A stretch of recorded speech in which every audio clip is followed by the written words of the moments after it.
दोस्तों, फिर क्या हालचाल है? ठीक ठाक? ओके, हम भी ठीक ठाक है। आज के लेक्चर में रहे वाला अपना एक्सरसाइज 5.3 यानी कि वेक्टर में से 6th प्रॉब्लम तक हम ले चुके हैं, सॉल्व कर चुके हैं।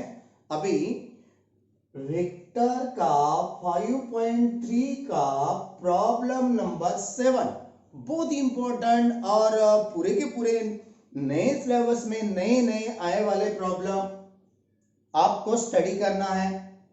Find the angle P। P angle find करने का है ऑफ द ट्रायंगल। हाँ, ये बात मैं बोलना भूल ही गया अभी। चलो, आप नोटबुक पेन्स वगैरह वगैरह लेके बैठे हैं ना? ओके, क्यों पूछ रहा आज मैं? बहुत सारे बच्चे वह सब कुछ बिना लेके ही स्टडी करना चाहते हैं, but my friends listen carefully, it's not possible. So पहले क्या करते हैं, जाओ, आज लेक्चर आए वाला है, लेक्चर आने के बाद व्यू करते समय एक बार नोटबुक में पहले पॉज करके लिख लेना, या पहले समझा के लो, बाद में लिखते समय और बार बार बार बार बार बार वह व्यू करने से आपको समझ में आ सकता है। ये मैथ्स है यार, इसीलिए हम बताना चाहते हैं। चलो, अपनी अपनी नोटबुक पेन्स वगैरह वगैरह इंस्ट्रूमेंट्स लेके बैठो। वेक्टर पढ़ाई करना है। 5.3 के क्लोज एंडिंग के पास आके रुके वाले हैं हम। एंडिंग होते आ रही है एक्सरसाइज, फिर 5.4 5.5 ऐसा करके अपने को वेक्टर एंड करना है। एक नया वेक्टर है, 2-3 टॉपिक का एक टॉपिक बना के हमें दिए वाला है। पुराने सिलेबस में वेक्टर एक था, अब नए वाले सिलेबस में क्या क्या कंटेन होने वाला है वेक्टर में वो देखेंगे अभी। वेक्टर, एप्लीकेशन ऑफ वेक्टर और 3D। बच्चों, my dear students, these 3 topic composed in one part for new syllabus as a vector algebra. Okay, so that's why इसलिए हमें इसको बार बार सॉल्व करके देखना पड़ेगा। Find angle P of the triangle whose vertices. एक triangle दिए वाला है, देखो हमने एक ट्रायंगल निकाले PQR। P का वर्टिसेस पोजीशन दिए वाला है अपने को 0, -1, -2, और Q का वर्टिसेस 3, 1, 4 R 5, 7, 1 दी वाला है। P एंगल कितने डिग्री का है वो निकालो बोले हमें। यस, बात आई समझ में? एंगल निकालना है तो यारो, जो भी एंगल निकालना है एकदम करके हम पूरा इकट्ठा आपको समझा के देंगे। वन टाइम में एंगल कैसा निकालना चाहिए देखो ना, अभी देखो ना। A bar dot B bar is equal to magnitude of A bar magnitude of B bar into, ऐसा फार्मूला था। इसमें जो cos थीटा कोसाइन रेशियो है, cos थीटा है theta is the angle in between A bar and B bar. आई बात समझ में? इसीलिए हम QP बार निकालेंगे पहले। QP bar is equal to P bar minus Q bar. बता रही है समझ में? ये तो दी वाला है, हम हमारे फिगर में लिखे वाले हैं। P में से Q को हम सबट्रैक्ट करेंगे। 0 - 3 -3 आए, -1 -2j। यस, कौन से में से भी कौन सा माइनस करे तो भी नहीं रॉन्ग आ सकता यार। Don't worry, that's one. -2 -4 -6j। अरे agree with me? QP bar. Second one RP bar. Second minus first here भी, यहां पे भी हम क्या करेंगे? Second minus first. P में से R माइनस करेंगे, -5 आए, -1 -7 -8j, -2 -1 -3k। चलो, यहाँ पे J लिखे थे हमने, K होना एक डॉट प्रोडक्ट लेंगे, we have qp bar dot rp bar is equal to what's magnitude of qp bar, magnitude of rp bar into cos theta. yes, चलो एंगल तो निकालना है, is the angle between, therefore angle between qp and rp, that is p is equal to, क्या लिख सकेंगे हम, cos theta is equal to a magnitude का part multiplied में का इधर बाजू डाल दो, qp bar dot rp bar divided by magnitude of qp bar into magnitude of rp bar, खत्म। वैल्यू पुट अप कर दो यार, cos theta is equal to qp bar की देखो यहाँ पे वेक्टर वैल्यू, rp बार की वैल्यू नीचे ही है, 5 3 जा 15, डॉट प्रोडक्ट कर रहे हैं हम। बात समझ में आ रही है? कल के वेक्टर में, कल के पीरियड में, कल के लेक्चर में हमने बताए थे, परसों के लेक्चर में जितने भी वेक्टर के लेक्चर हुए वहां पे vector dot product, vector cross product, ये दो के पार्ट दो हम पढ़ा दिए थे। 8 2 जा 16 प्लस 16, 6 3 जा 18, बात आई समझ में, divided by magnitude of QP bar. Magnitude कैसे निकालते भैया, आई का कोएफिशिएंट का स्क्वायर माइनस 3 का स्क्वायर, जे का कोएफिशिएंट का स्क्वायर 4, के का कोएफिशिएंट का square 36, second one under root में, आर पी का मैग्नीट्यूड 5 का स्क्वायर माइनस 8 का स्क्वायर 64 माइनस 3 का स्क्वायर 9, यानी कि एक कैलकुलेशन करने के बाद 8 plus 6 14 plus 9 19, 1 remain, 3 plus 1 that is 4, okay agree. 36 plus 4 40, 40 plus 49 49 square root that is 7, okay. Next one under root 4 plus 9 13, 13 plus 5 18, 8 1 remain, 6 plus 2 8, 8 plus 1 98, under root में लिखना पड़ेगा भैया, क्यों क्यों सर, इसका स्क्वायर रूट नहीं निकलेगा, 7 1 जा 7, 7 2 जा 7, 7 जा 49, 7 by under root of 7 into 49 into 2, ये 98 है, हमने 94 लिख के दिए थे। 9 2 जा 18, 1 रिमेन, 4 2 जा 8 प्लस 1 9, राइट। 49 का स्क्वायर रूट क्या आया 7, अंडर रूट में कौन रहेगा 2, ऊपर भी न्यूमरेटर में भी 7, डिनोमिनेटर में भी 7, रिजेक्ट कर दिए, cos थीटा की वैल्यू 1 बाय रूट 2 आ गई। यस, अब देखो, therefore theta is equal to cos inverse of 1 by root 2, आई बात समझ में।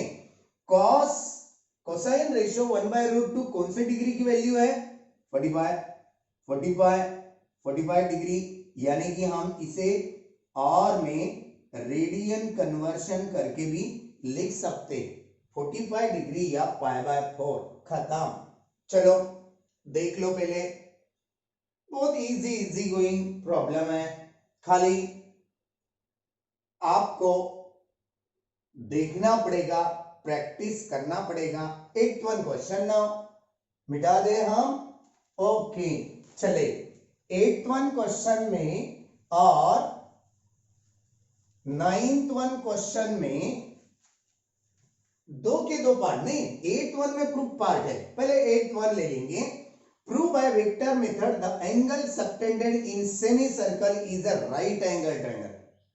देखो आप एक सेमी सर्कल निकालेंगे हम, सेमी सर्कल यानी आधा सर्कल, एक आधा सर्कल निकाल दिए। चलो हमारा राउंड नहीं आया, अच्छा आप आपके राउंडर से अच्छी तरह से निकाल सकते हैं। ए सेमी सर्कल का डायामीटर है ए बी, इसका सेंटर हम सी कंसीडर करेंगे और जहां पे भी एक आधा पॉइंट हम पी ले लिए, पी और बी ज्वाइन कर दिए। ये जो सेमी सर्कल में इंस्क्राइब हो रहा है एंगल, कौन सा? पी एंगल, इसका नाम क्या रखेंगे हम? A P B. ये एंगल का मेजरमेंट 90 डिग्री आना चाहिए, क्योंकि यहाँ पे राइट एंगल ट्रायंगल ऐसा प्रूव करो बोले। क्वेश्चन में क्या दिया गया? राइट एंगल ट्रायंगल प्रूव करना, यानी शो करना यानी अब किस तरह से? वेक्टर मेथड से, प्रूव बाय वेक्टर मेथड। देखो हम क्या क्या बताए, आप इतनी सारी बातें आपके एक्सप्लेनेशन में आना चाहिए। Let C be the centre of circle, कैसे भी लिख सकते हैं, आपकी थ्योरी है। Circle is C,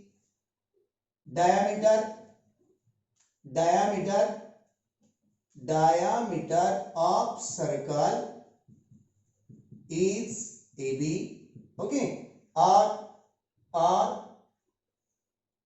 CA, CB and or CP, CP ये रेडियस हो गए ना सर्कल के। CA, CB and CP are the radius. इसका मतलब रेडियस सभी के सभी एक ही सर्कल के सेम रहते हैं, इक्वल रहते हैं। Magnitude of CA is equal to, magnitude क्यों लिख रहे हैं हम? क्योंकि ये वेक्टर मेथड से जाने वाला है, वेक्टर मेथड से सॉल्व करना पड़ेगा, इसीलिए हम कंसीडर कर रहे हैं अभी। Magnitude of CA, magnitude of CB, magnitude of CP, okay, is equal to R। Consider कर सकते हैं। चलो इसको भी हम मैग्नीट्यूड में लिखेंगे। यहां से यहां तक की वैल्यू, एक वैल्यू ए बार कंसीडर करें, यहां से यहां तक की वैल्यू बी बार कंसीडर करें। क्यों सर? ये बार कंसीडर करो। क्यों सर? यहां पे देखो, ए वेक्टर की वैल्यू या एक डायरेक्शन इधर कंसीडर कर दिए तो दूसरी डायरेक्शन इधर कंसीडर कर दो, तीसरी डायरेक्शन इधर कंसीडर कर दो। तीन के तीन डायरेक्शन सेंटर से ओरिजिनेट हो रहे, इसका मतलब डायरेक्शन पे कौन सा भी नहीं है।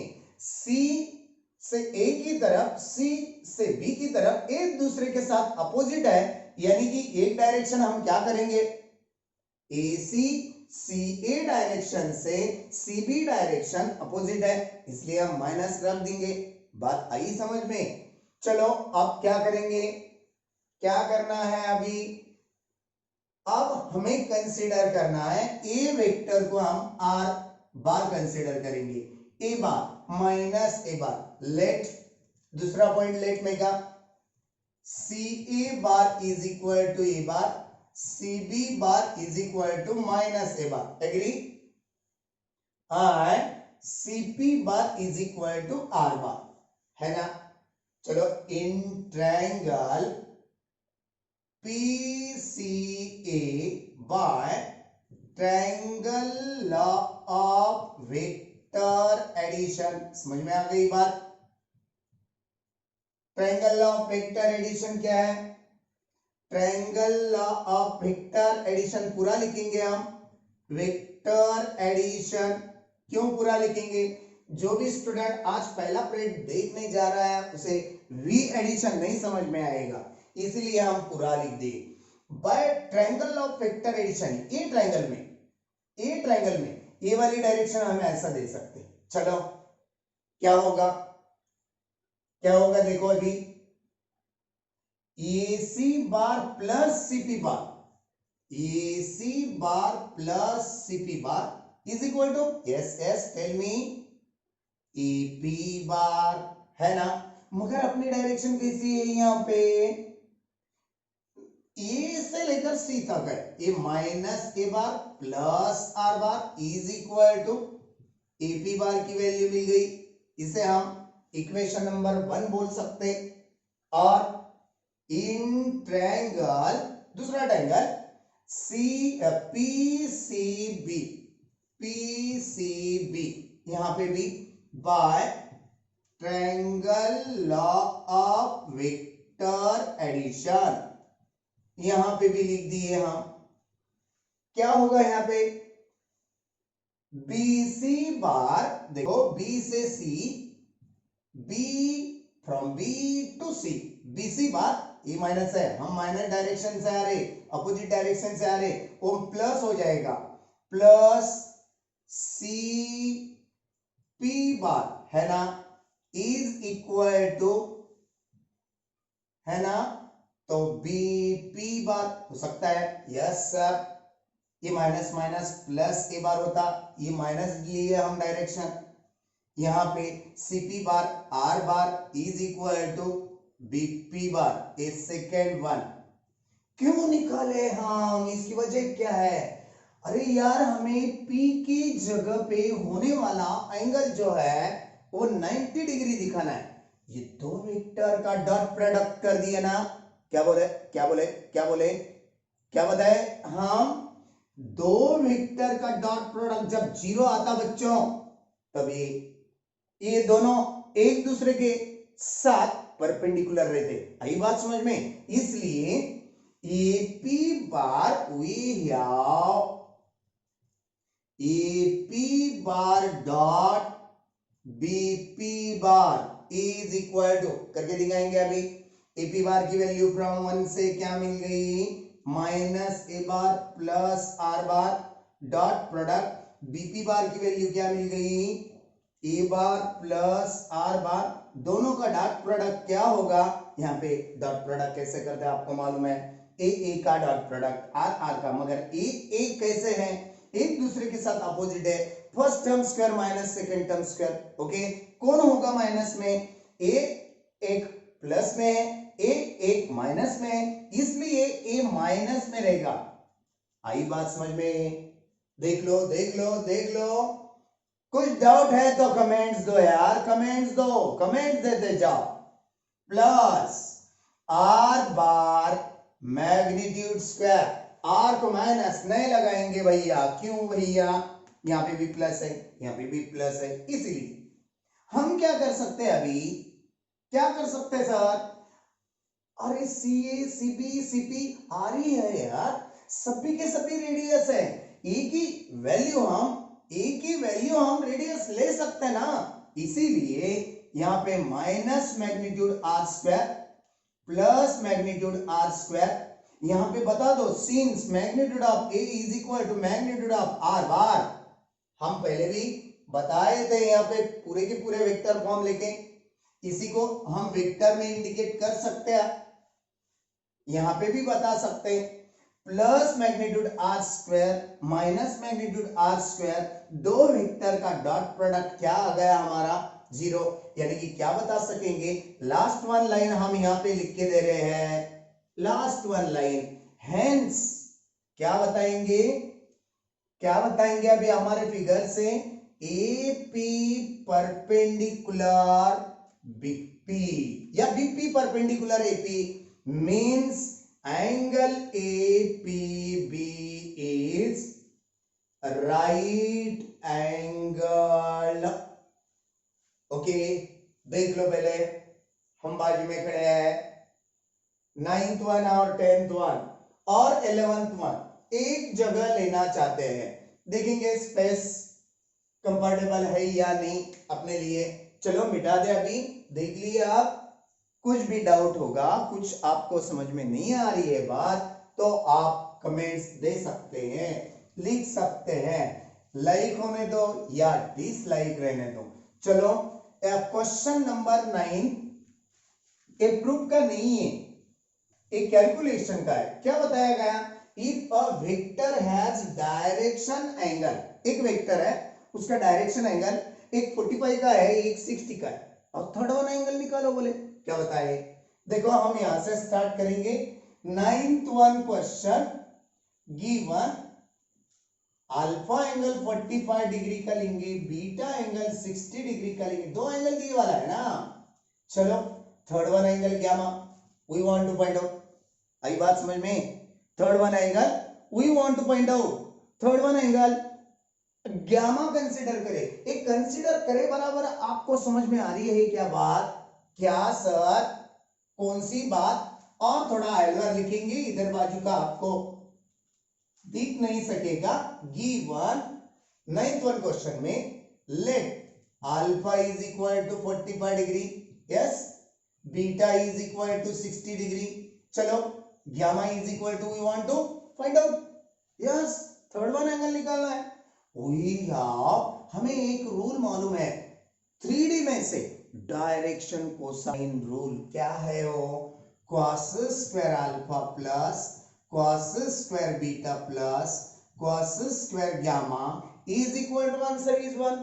Yes yes sir, cos alpha की value cos square 45 degree plus cos square 60 degree plus cos square gamma we don't know, we want to calculate. So cos 45 की value 1 by root 2 cos square आता, cos 60 की value 1 by 2 cos square हो जाता। Square क्यों कर रहे sir?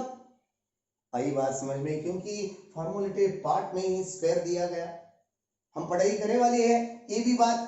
Plus cos square gamma is equal to 1, 1 का square 1 root 2 का स्क्वायर 2 हो जाता ना, right. 1 by 4 plus cos square gamma is equal to 1 cos square gamma plus 4 two जा 8, डिनोमिनेटर में डिनोमिनेटर का प्रोडक्ट, ऊपर क्रॉस प्रोडक्ट, 4 1 जा 4 plus 2 is equal to 1, therefore cos square gamma is equal to 1 minus इधर से 6 by 8 plus में से उधर ट्रांसफर करके 6 by 8 माइनस में बन जाता, 1 कैरीज एज 1 डिनोमिनेटर। कैलकुलेट करो, 8 1 जा 8, 8 माइनस 6 आंसर इज 2 by 8, 2 1 जा 2, 2 4 जा 8 आंसर इज 1 by 4।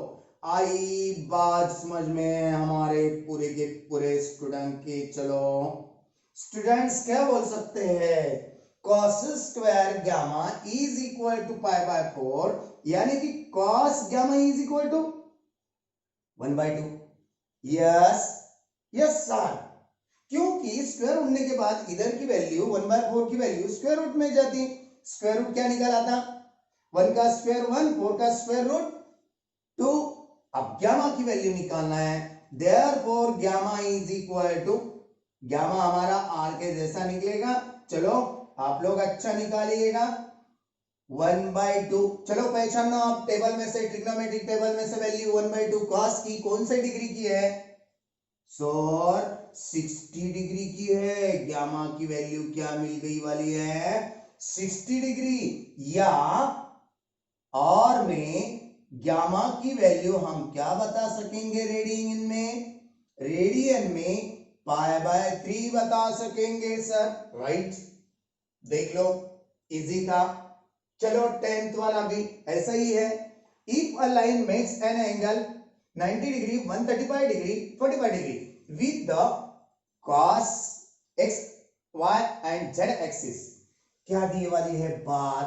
ये देखो 10th one given alpha is equal to 90 degree, beta is equal to 135 degree and gamma is equal to, कोई गामा बोलेंगे कोई गामा बोलेंगे यार, है ना, हंसना नहीं।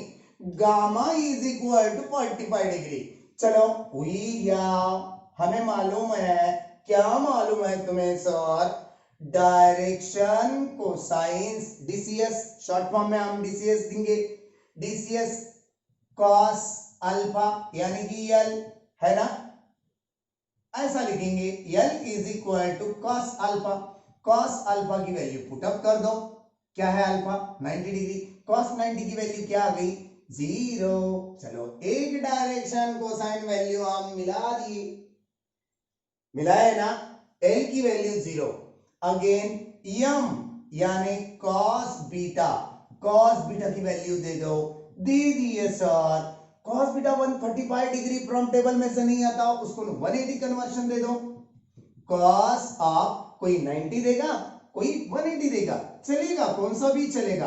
180 माइनस 45 एग्री है क्या भैया? है सर। 180 में से 45 निकाल दिए तो 135 आता सर, बात सही है ना। चलो m इज इक्वल टू कुछ रॉन्ग एडिशन सब्ट्रैक्शन हो गया तो भी आप लोग कमेंट्स में देना। cos ऑफ देखो 180 माइनस एक फार्मूला बताना चाहते हैं हम, since cos 180 minus 45 answer is minus cos of 45. yes, cos of 45 degree. are you agree? yes sir. इसीलिए हम m की वैल्यू माइनस cos of 45 दे सकते ना। चलो m का बोले m बोले तो direction cosines with the y axis that is minus 1 by root 2। Agree sir. चलो आप तीसरा एंगल है अपने पास गामा की वैल्यू निकालना है। गामा वैल्यू क्या है, n से इंडिकेट कर दे, cos gamma is equal to cos of 45 degree. ये इजी है, 45 अपने टेबल में है, 1 बाय रूट 2 पूरा कुल मिलके हमारा आंसर क्या आ गया फिर, DCS डायरेक्शन। इधर बाजू का हम मिटा देंगे, कंफ्यूज हो सकता नहीं तो चलो मिटा दिए। एक्स्ट्रा फर्स्ट वन क्वेश्चन का पार्ट था, डायरेक्शन कोसाइंस आर कैसे लिखेंगे, पहला वाला L, दूसरा वाला M, तीसरा वाला N is equal to L की वैल्यू क्या आई थी 0, M की value minus 1 by root 2, N की value 1 by root 2। Are you agree? चलो ठीक है, देख लिया आप। और एक 11th वन क्वेश्चन है, वो भी लेना मस्ट भी है, लेना कंपलसरी है। चलो देख लिए आप, हम मिटा दे, अभी रेस्ट नहीं हो रहा ना। ओके चलो हम मिटा दे अभी। अब हमें लास्ट वन क्वेश्चन निकालना है। Last one question 11th one क्या दिया गया आपने को, if a line has the direction ratio, क्या, if a line has a direction ratio 11th one, let A, B, C are direction ratios.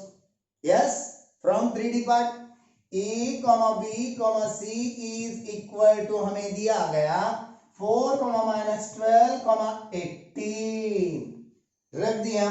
तो direction को साइन निकालो, DCS निकालो बोल के क्वेश्चन में दिए वाला है। We have formulated part directly use कर सकते हैं। L की वैल्यू क्या दिए थे हम, याद आ रही है आपको, मुझे याद आ रही है यार आपको, प्लस और minus a by under root a square plus b square plus c square. Agree? चलो यहाँ पे वैल्यू रख दो, a की वैल्यू पहली दूसरी लाइन लेना क्योंकि रॉन्ग हो सकता, पहली वैल्यू a प्लस और minus 4 divided by under root of 4 square minus 12 square plus 18 square रख दिया। चलो वैल्यू निकालो, L की वैल्यू प्लस और minus 4 by under root of square है, बड़े बड़े नंबर्स है, अच्छी तरह से निकालो, रॉन्ग मत होने दो। 4 16, अब भी हेल्प करो मेरे लिए, मेरा भी रॉन्ग हो सकता। 12 का स्क्वायर 144 प्लस 18 का स्क्वायर 324। I am right? चलो रख दिया, पूरी की पूरी वैल्यू रख दिए। वैल्यू क्या आती, L की value 4 divided by under root of क्या होता 324, 144, 16, 8 8 और 6 14, 4 1 remain, 7 plus 1 8 4 4 8 4 का स्क्वायर है जी 484। यस देखो अब एक एक करके जिसको भी स्क्वायर रूट निकालना नहीं आता, इजी मेथड है। 2 2 जा 2 4 जा 2 2 जा 2 1 जा 2 2 जा 2 1 जा। अभी 11 का किसको भी समझ में आता है यार, क्या होता फिर 22 का स्क्वायर आंसर है ना। क्यों, और एक बार डिटेल बताएंगे हम। 11 इंटू 2 ऐसे भी लिख सकते हैं आप।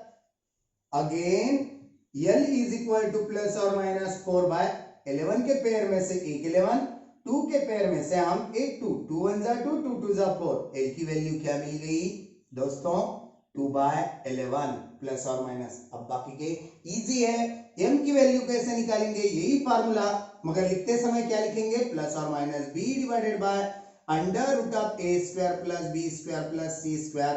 b की वैल्यू क्या दी वाली है -12, माइनस मत रखते जाओ, प्लस और माइनस के साथ माइनस का मल्टीप्लाई करने के बाद प्लस और माइनस रह जाता, डिवाइडेड बाय अंडर रूट में डायरेक्टली वैल्यू क्या लिखेंगे 484 प्लस और माइनस 12 डिवाइडेड बाय 11 इंटू 2, 2 6 जा 12। चलो m की वैल्यू क्या लिख सकते फाइनली प्लस और minus 6 divided by 11। Okay, n की वैल्यू डायरेक्टली बोलो बच्चों। सिमिलरली ये बॉक्स जो निकाल रहे हम l की वैल्यू हमें मिल गई, यहां पे बॉक्स दे दो l की वैल्यू प्लस और माइनस 2/11, यही अपना आंसर है। डायरेक्शन कोसाइन से फाइंड इट्स डायरेक्शन कोसाइंस बोले यहां पे लास्ट में। सिमिलरली क्या बताएंगे भैया स्मॉल n यानी cos gamma is equal to क्या लिख सकते हैं यहां पे प्लस और माइनस c की वैल्यू 18/11 इंटू 2, 2 1 जा 2 9 जा, finally answer n is equal to plus और माइनस 9/11। खत्म। आज के लिए ये 5 क्वेश्चन अपने यहां पे फिनिश हो गए।